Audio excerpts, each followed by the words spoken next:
बड़ी खबर प्रणय इस समय आ रही है और बड़ी खबर ये आ रही है कि अमेरिका ने नैन्सी पेलोसी का जो विमान था उसके रूट को बदल लिया है। चीन की धमकी का असर देखने को मिल रहा है। प्रणय, ये बड़ी खबर इस समय की नैन्सी पेलोसी का विमान 7:50 पर ताइवान में लैंड करना था। ताइपे एयरपोर्ट पर खबर आई कि 8:13 पर लैंड करेगा और अब बड़ी खबर ये आ रही है कि नैन्सी पेलोसी के रूट को बदला गया है। ये चीन का दावा है। ग्लोबल टाइम्स का ये कहना है कि अमेरिका ने डर से इस रूट को बदला, यानी नैन्सी पेलोसी का जो विमान का रास्ता था, जिस रास्ते से उनको ताइवान एयरपोर्ट पर लैंड करना था, उसको में बदलाव किया गया है और ये ग्लोबल टाइम्स का दावा है। कर्नल दानवीर का मैं रुख करना चाहूंगी। कर्नल दानवीर, ग्लोबल टाइम्स अगर इस तरीके की खबरें लिख रहा है या कह रहा है तो इसको कैसे समझा जाए? क्या महज ये एक अफवाह माना जाए या ये दावा सच है? देखिए, ग्लोबल टाइम्स जरूर एक किस्म का प्रोपेगेंडा और दबाव बनाने का प्रयास करेगा। तो क्या वाकई ये रूट इस तरीके से बदली करा जा रहा है कि अमेरिका डर रहा है या इसके पीछे गोपनीयता का कारण है कि ये पूरी कार्रवाई हो रही है? तो ग्लोबल टाइम्स को मेरे ख्याल से बिल्कुल भी उस तरीके से सीरियसली नहीं लेना चाहिए। और मुझे लगता है कि कर्नल दानवीर, जैसे कि आप कह रहे हैं कि भाई एक गोपनीयता बढ़ती जा रही होगी, जिस तेजी के साथ चीन से वीडियोस आ रहे हैं सैन्य बलों के और जिस तरीके की धमकी चीन दे रहा है कि गंभीर परिणाम भुगतने होंगे, लेकिन रडार्स में तो पूरा रूट आ ही जाता है। क्या इस तरीके के जब इंटरनेशनल दौरे होते हैं तो क्या उसमें गोपनीयता बरतना जो है वो आप प्रोग्राम को लेकर बरत सकते हैं, लेकिन विमान कहां पर है, कितनी देर में लैंड करेगा, क्या इसको भी छुपाया जा सकता है? देखिए, इसको छुपाया इस तरीके से जा सकता है कि अब जहाज हवा में है, हवा के अंदर वो डॉगलेग कर रहा है या कोई ऐसा मनूवर कर रहा है जिससे डिले हो रहा है टाइमिंग्स के अंदर, तो वो थोड़ा बहुत फेर बदल कर सकता है। लेकिन ऐसा फेर बदल, बिल्कुल आप सही कह रही हैं कि वो करना मुश्किल है क्योंकि रडार से उसकी ट्रैकिंग हो रही है और ये सारी चीज़ों को देखते हुए पूरी तरह गोपनीय रखा जा सके ये बिल्कुल नामुमकिन है आज के ज़माने में, जिस हिसाब से मॉडर्न रडार कवरेज है। लेकिन इसमें एक चीज़ का और हमें ख्याल रखना चाहिए कि वो मिलिट्री एयरक्राफ्ट में है मेरे ख्याल से, और मिलिट्री एयरक्राफ्ट में थोड़ा सा गोपनीय रहने की कुछ क्षमता होती है। उनके पास भी इस तरीके के इक्विपमेंट होते हैं कि वो कोई झांसा दे सके या अवॉइड कर सके उस रेगुलर रडार कवरेज को। ठीक है, मैं मेरे सहयोगी प्रणय उपाध्याय का रुख करना चाहूंगी। सिचुएशन रूम में प्रणय उपाध्याय मौजूद है, लगातार हमें वो रूट समझा रहे हैं जिस रूट के रास्ते नैन्सी पेलोसी का जो विमान है वो ताइवान, यानी ताइवान की राजधानी ताइपे पहुंचने वाला है। प्रणय, क्या रूट में हमें ये दिख सकता है कि ये जो बदलाव की बात की जा रही है ग्लोबल टाइम्स के द्वारा वो हो रहा है सच में हवाई जहाज का? क्योंकि 7:50 पे लैंड करना था और अब 8:13 पर ये लैंडिंग है। देखिए, ये जो पूरा वक्त आया था ये मानते हुए आया था कि अमेरिका का जो विमान है वो मलेशिया से साउथ चाइना सी होते हुए अगर ताइवान पहुंचता है तो रास्ता छोटा हो जाता है। लेकिन अगर आप रास्ता देखें, फिलीपींस का चक्कर लगा के ब्रुनई के ऊपर से होते हुए ये विमान इस समय ताइवान के बिल्कुल नजदीक पहुंच चुका है। ताइवान की राजधानी ताइपे इस जगह पे है और ये लाइव मॉनिटरिंग है जो सिविल एविएशन ट्रैफिक है इस पूरे इलाके के अंदर। आप देख सकते हैं ये अलग अलग एयरलाइंस के विमान हैं, उनके नाम हैं और उन विमानों के बीच ही ये विमान बढ़ता हुआ जो कि अमेरिकी वायुसेना का विमान है। और आप देखिए कि किस तरीके से ये विमान आगे बढ़ रहा है और ये ताइवान का जो एयर आइडेंटिफिकेशन जोन है, एयर डिफेंस आइडेंटिफिकेशन जोन, उसमें दाखिल हो चुका है और यहीं से ये विमान आगे बढ़ेगा, ताइपे पहुंचेगा और ताइवान की राजधानी ताइपे में ये विमान उतरेगा जहां पर तमाम तैयारियां की गई हैं। लेकिन इस पूरे इलाके के अंदर यहां पर ट्यूटिंग जो बेस है वहां से मिराज 2008 विमान जो हैं ताइवान के, वो हिफाजत के लिए पूरी तरीके से इस पूरे इलाके के अंदर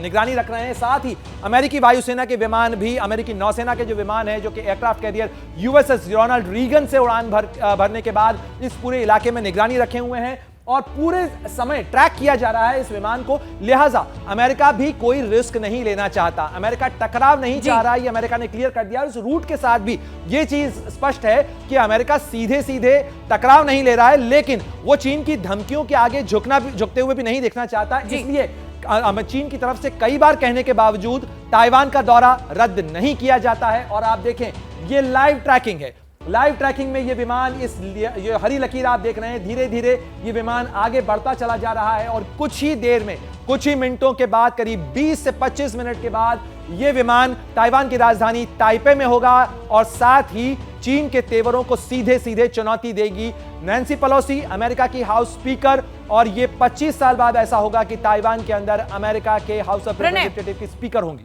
प्रणय, मैं आपसे ये भी समझना चाहती हूँ, जाहिर सी बात है 25 साल बाद आपने बिल्कुल सही कहा कि अमेरिका अपने को पीछे नहीं हटाना चाहता, वो नहीं ये चाहता कि वो ये संदेश दुनिया को दे कि चीन ने जो चाहा वो हमने किया, पेलोसी जो है वो लैंड करेंगी वहां पर। लेकिन अगर चीन कुछ भी ऐसा करता है तो क्या इसको बचपना माना जाएगा? लेकिन इसी बीच एक बड़ी खबर आ रही है और बड़ी खबर अपने दर्शकों को बताना इस समय बेहद जरूरी। चीन अमेरिकी तनातनी के बीच ये बड़ी खबर एबीपी न्यूज के दर्शकों के लिए हम आपको बता दें, ताइवान एयरपोर्ट पर धमकी भरे फोन आ रहे हैं जो उनके ऊपर साइबर अटैक किया गया है। और अब चीन अमेरिका की तनातनी के बीच बड़ी खबर यह आ रही है कि ताइवान एयरपोर्ट पर धमकी भरा फोन भी आया है। ताइपे एयरपोर्ट पर बम धमाके की धमकी, और ऐसे में नैन्सी पेलोसी का जो विमान है जो 7:50 पर लैंड करना था, अब वो 8:13 पर लैंड करेगा।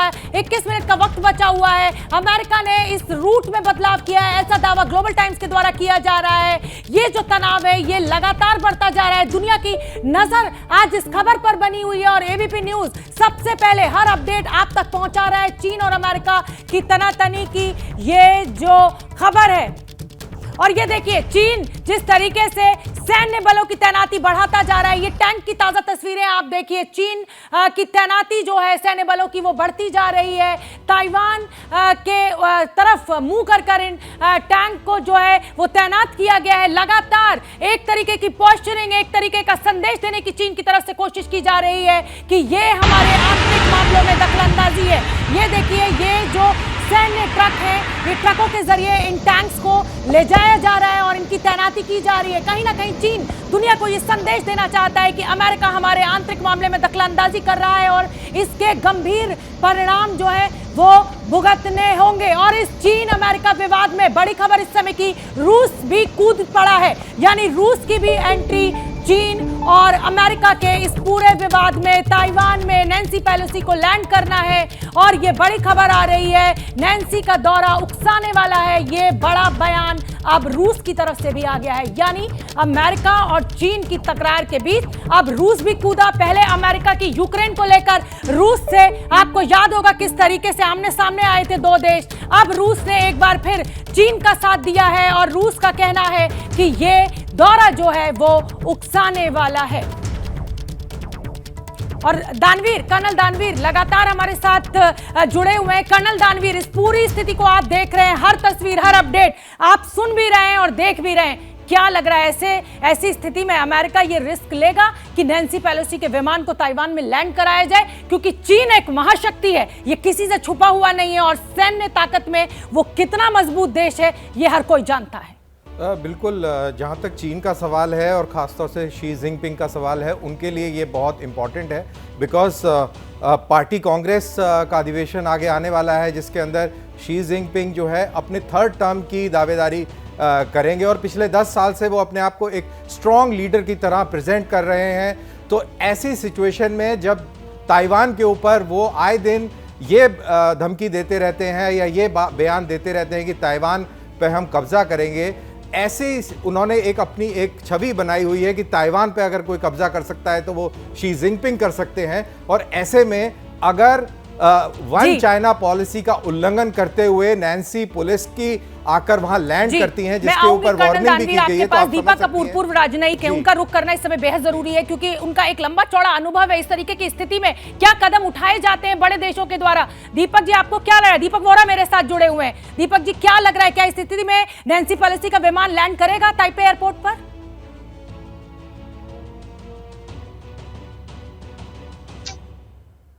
आभारी हूं कि आपने मौका दिया है एबीपी न्यूज पर शरीक होने का। आपसे सीखूंगा कर्नल दानवीर जो हैं और आपके बाकी विशेषज्ञ जो सिचुएशन रूम में हैं। अमेरिका में एक बहुत पॉपुलर डांस हुआ करता था टैंगो। अब जो नया डांस है ट्रायंगल डांस, उसको हम कहते हैं ट्रायंगो, और उसमें 3 डांसर हैं, एक चीन है, एक यूएस है और तीसरा ताइवान है। मैम, अभी उन्होंने हेलफायर मिसाइल से अफगानिस्तान में वो अयमान जवाहिरी को उड़ा दिया है और अब वो अपनी एक दूसरी मिसाइल ताइवान की तरफ भेज रहे हैं। उस मिसाइल का नाम है नैन्सी पेलोसी। वो एक वर्चुअल मिसाइल है। ये जो है ना आपका ये गेबल्स टाइम्स नहीं, कर्नल दानवीर उसका नाम क्या है, वो गेबल्स तो हिटलर का प्रोपेगेंडा, ये गेबल्स टाइम्स, ये ग्लोबल टाइम्स, वो बोलेगा हमने ये कर दिया वो कर दिया। ये जो इन्होंने आर्टिकल अभी छापा है वो अपने लोगों को बताने के लिए, देखो जी हमने धमकी दी तो वो डर के आधा घंटा लेट हो गई उनकी flight. This is total nonsense.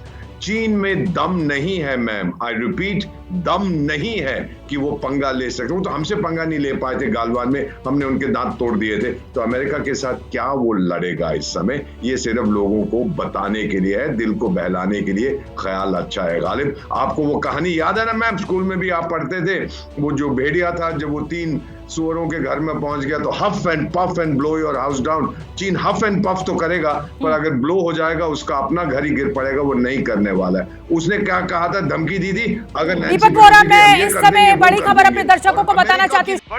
ये हैं शर्मा जी, जो रात का खाना और देश दुनिया की सुर्खियां दोनों लेते हैं सुमित अवस्थी के साथ। अब ये हैं इनके पड़ोसी बैनर्जी साहब।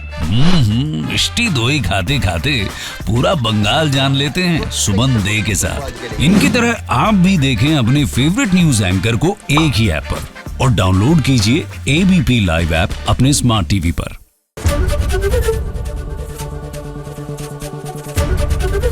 एबीपी न्यूज आपको रखे आगे।